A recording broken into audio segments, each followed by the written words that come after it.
Hi everyone, I'm Amanda Brett, watercolour artist. Today we're going to talk about vibrant watercolours and how to make really vibrant paintings that stand out from the crowd. So I've got my little list here. First of all, we're going to talk about how to load your palette with fresh paint and a couple of other tricks that I can show you about getting fresh, vibrant watercolour. I'm going to show you how to load a brush, and I'm also going to show you my large wash brushes and why I choose the brushes that I've got. And then I've got a final little trick for you that can be a lot of fun, and we'll talk about that shortly. But in the meantime, let's get started. So we're talking about vibrant watercolour, and there's a couple of things that I wanted to talk to you about and demonstrate to you in this video, which is a companion video to my PaintBox Tip post about vibrant watercolour. And so the first thing I wanted to go through was loading my palette. I want to talk to you about how I load my brush and the brushes that I use, and a little bit of a secret that I'll talk to you about at the very end. So the starting is about how to load your palette with fresh paint and why. So another slurp, just about gone.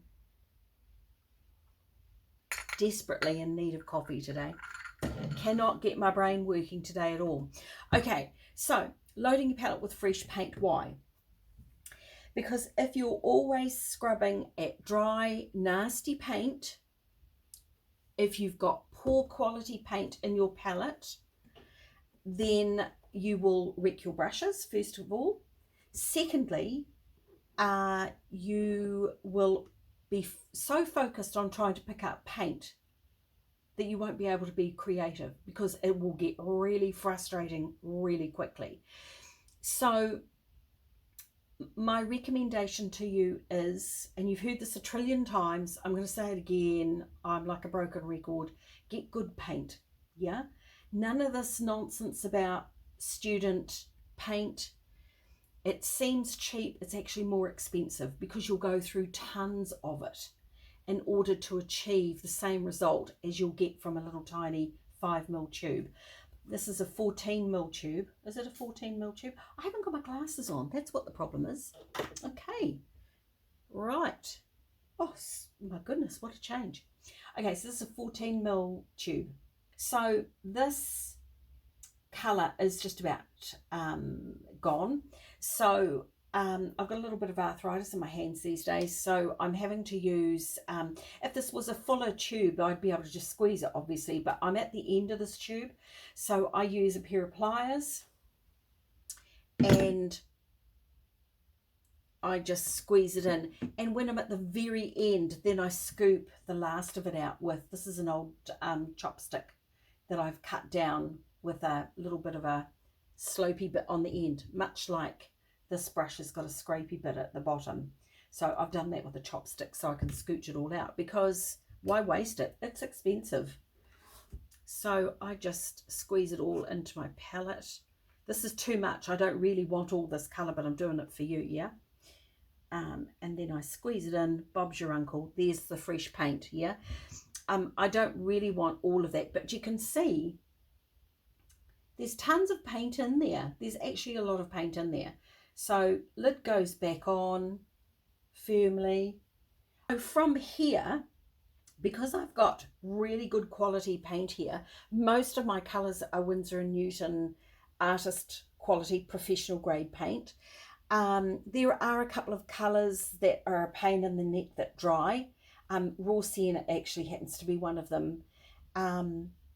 But you know, and it does depend on the weather conditions. So what I would do after that is I give my whole palette a little bit of a spritz, even if I'm not intending to use all of those colours, and 99% of the time I'm only going to use about 4 or 5 or 6 colours maybe, and they'll be on my palette.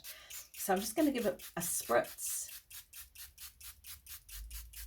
So that goes there, pliers go there.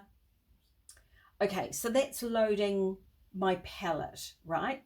So I also wanted to talk to you about my brushes and Let's pop that aside for a second. This is all just setting up, so I'm all okay with that. So these are my brushes that I would typically use for a wash. And the reason we're talking about doing a wash and why a wash is very, very important for you to practice is because you will get the feel of the water to paint ratio in your brushes, on the paper, in your palette. And so without that practice, it's very hard for you to get that feel, and all of a sudden you'll just be doing it and you won't even realize you're doing it. So I do use probably this one the least now, because it's actually a really old brush. But not only that, I wore the point of it, so it doesn't have the same point anymore and it needs to be replaced. But I prefer to paint with a flat brush than a round brush. So my round brushes are, you know, not so far. But I wanted to have a little bit of a play with this one as well, just to see what that will do for holding a lot of water. And the reason I want to do that is because this one is the same brand and it's the same bristle. And I love this brush. This is fairly new to me. Bought them at the same time actually. But I love this one. But as I say, I prefer to paint with a flat brush. So I just wanted to see what was going to happen with that. So probably not going to play with that one today, but it does hold tons of water. Maybe we'll get to it. I didn't want to do a big long video, but you know, needs must maybe. So also very important to prepare your brushes. And oh, somebody did not clean her brushes yesterday. Who could that be? Crikey. Okay, so just filling up with water. This is a Artspectrum 1.5 inch washmaster, and I'll pop all of the description of all of these in the email, not the email, in the video. Okay, in the video description. You can see I desperately need coffee today. Okay, so I've got a 1.5 inch, I've got a 1 inch. For a bigger area, it might seem too big, but the 1.5 inch is actually quite a good size for if you're doing like a quarter sheet size here. These are my two favorite brushes along with this one. And yeah, so just preparing brushes, just get them wet. Right, so normally there would be more rubbish and gunk and stuff in here, but today there's not, so that's what I'm going to use. So I'm using today the colours of Winsor Newton Winsor Blue Red shade, and the reason I'm doing that is because it shows up on the camera. Yeah. Okay, so I just need a puddle to start with. So dipping in, putting a puddle of water in. Yeah. Can you see how much water is there? It's really important for you to see that there is a ton of water there, yeah? And I think too, talking about vibrant colour, I think, you know, one of the things that I see a lot of is people using the same water to paint ratio for a whole painting, yeah? It gets a little bit dull and boring. So we're going to solve that problem as well. So I'm just loading my brush, sweeping it through and picking it up. So I'm going to do a little bit of a wash down here, picking up more, and effectively with a wash like this, I'm hoping that I've got enough water and that the brush is picking up enough water to give me a bead down the bottom. You see there's a bead forming down here, yeah? This is what I'm hoping for. But I'm going to put a little bit more colour in. Now, I put more colour in, but I haven't added any more water. It's a really key fact. Very factual today. It's a key element to painting watercolour is start off with a lot of water and then you decrease the amount of water by not adding more in because I don't want to dilute, but I add more colour. And you can see when I'm adding more colour, all I'm doing is I'm just tapping it. That's all I'm doing. Because it's good quality paint, that's all I have to do. I've given it a spritz, it's set up, it's ready to go. The really cool thing about watercolour too is you can have a really good goss while you're waiting for it to do its job. And it's like mowing the lawns. I'm catching the bead as I go across. I'm going to add in another colour. This is Alizarin Crimson. Whip that across. So I don't have to go fast. It depends on what you're doing. There's the really interesting thing about watercolour is that there are so many ways to get good results. And yeah, okay, we might say, so what is a good result? A good result is when you like something, yeah? So effectively, I'm mowing the lawns, or you could also say I'm vacuum cleaning. Adding a little bit more and just sweeping it through, and I'll just go through the bottom there. Whoopsie, all the way across, missus. There we go. So it's still forming that bead at the bottom, yeah? So if I get rid of that, I'm just cleaning it out. I'm not doing anything else. I don't use soap or anything. I just use clean water. I also always have a hand towel because I've always got drips all over my hands. I also have this kitchen sponge, which is a 1-inch thick sponge. I think this is a 3M sponge or Scotch, maybe Scotch Brite, something. And I also have this nasty looking chef's towel as well. And the reason I do that is because when I'm painting other things, not doing washes, I'm just going to shift those. I often do this. Pick up my paint and I give it a dab on the sponge, yeah? And if I don't do it there, I do it there. And this is how I'm moderating all the time. I use this for my hands and for my brush too, because I'm a badly behaved girl. But I use the sponge for moderating and I use the towel. And one or the other or both depends on, yeah? It's not one of those things that you can explain. Like people say to me, well, how much water is in your brush? I don't know, mate. Because your brush is different from mine. And there probably are brushes on the market that will hold more water than this one. So, well, actually, while we're doing that then, let's have a crack with this one, see what happens. See what happens. So I've got a lot of water, but I've got a lot of water in here as well. So I'm just going to sweep through and just pick it up. So I'm just rolling it around all sides. Probably don't need to do that because it's a good brush, yeah? Oh, I've got quite a few little pretty sky thingamybobs. And again, I'm doing exactly the same thing. I'm just sweeping it across. And I'm just sucking up all that water and pigment that's in my palette. Now that's fine if you wanted to do a flat wash, but if you want a graded wash, then you'll need to pick up some other colour. So I'm just going back to that blue. And you can see what I do to sweep it around, yeah? And I can always repoint my brush by doing the same action and sweep it across. Another colour. Ye oldie Alizarin Crimson.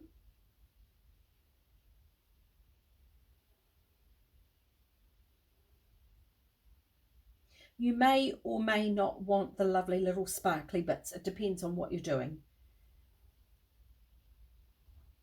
But I am having to go over twice to get that to do.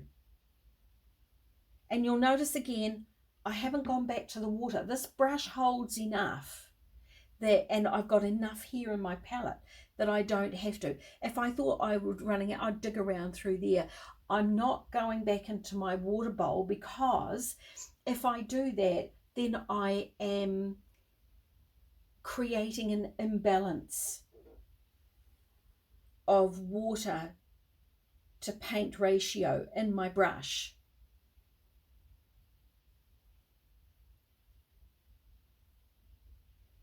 And if I do that, then I don't know what's happening. And okay, so I'm going to do it. Yeah, dunk. Let's see what happens. Yeah. One of the other things you'll notice that I haven't taped my paper down. I never tape my paper down. I tape in the corners. Sometimes I put a bit of tape around for a margin. But I'm fooling around with this, so I don't need to do anything, and it's staying where it is. I have got some gravity going on. I've got a block of wood under here. I suppose it's in builder's terms, it's a 4x4. It's not enough. I don't paint with that. But for doing a video demonstration, it's a good thing to have, because it helps with that bead forming as well. So if I had the board tilted more, the bead would form quicker. So you can see the nasty that's going through here. So that's why you don't go back here.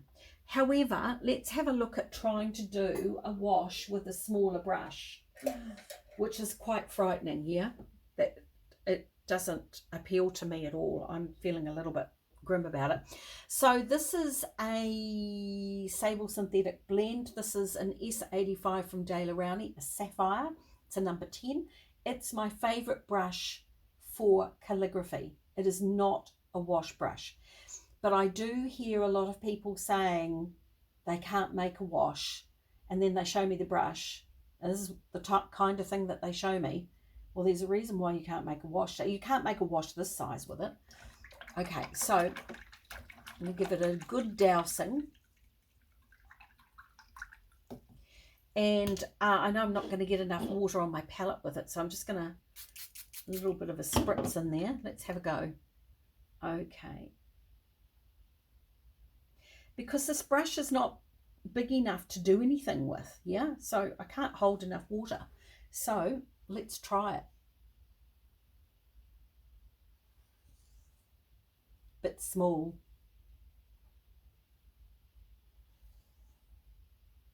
Just a few sparkles. And you might want that, but if you're doing a flat wash, you probably don't want...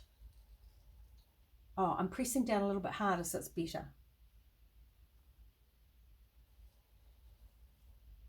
But that didn't work.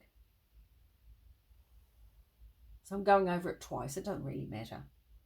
But I've got no bead forming.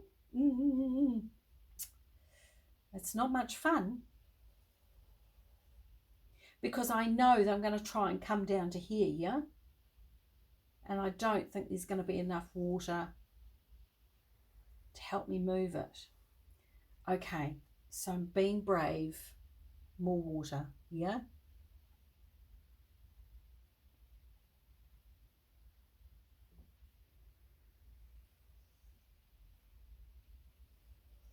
For me, this is just a bit tedious, yeah?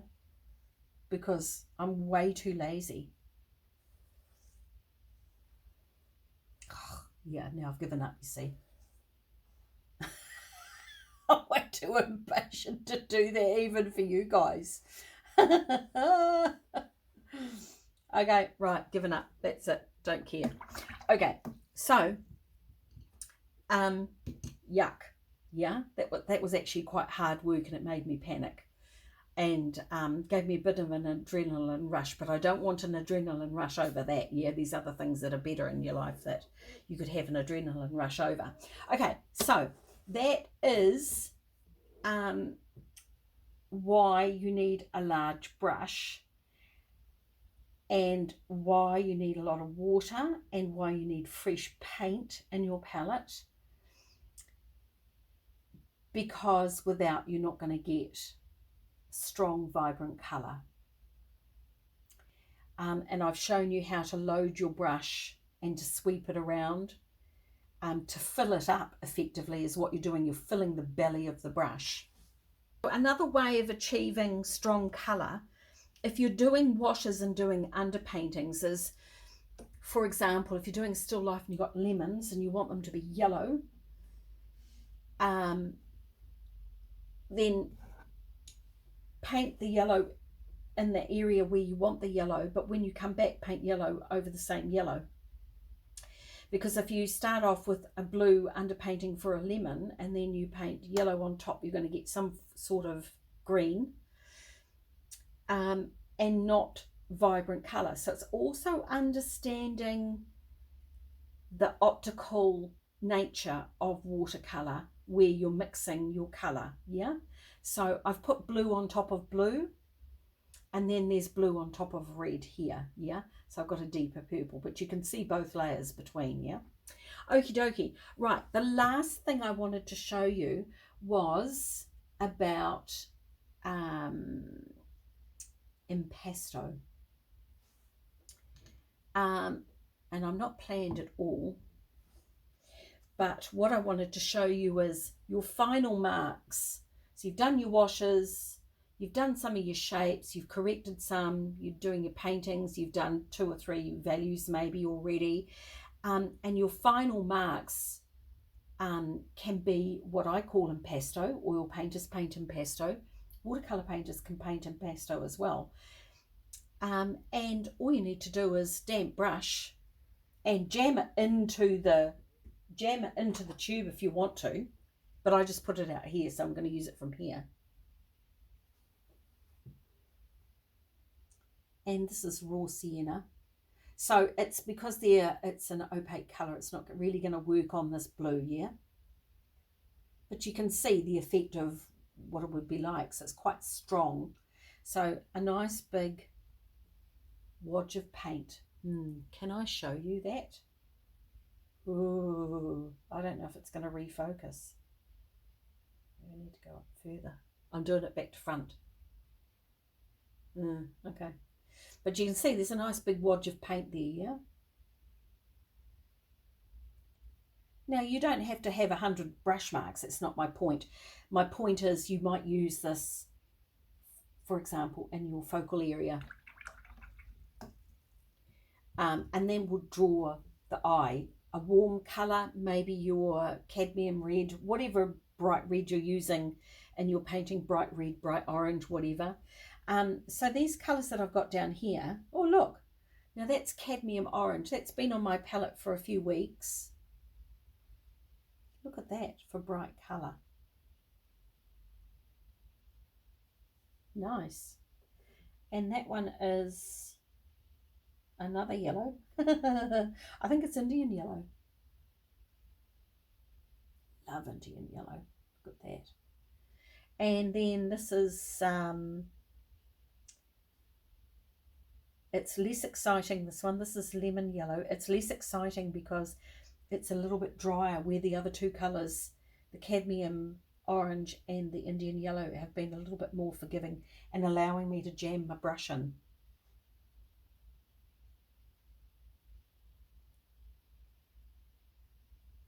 Here we go. So just, you know, maybe a few marks of impasto as the final stages of your painting in your focal area, and bam, man, you've got a painting. So that's about how to create vibrant, fresh colour in your watercolour. Do have a look at my website, www.amandabrett.net, PaintBox Tips, yeah, for more learning about watercolour. And let's keep in touch. Have a great day. Get painting. Practice your washes every day. And talk soon. Ciao for now.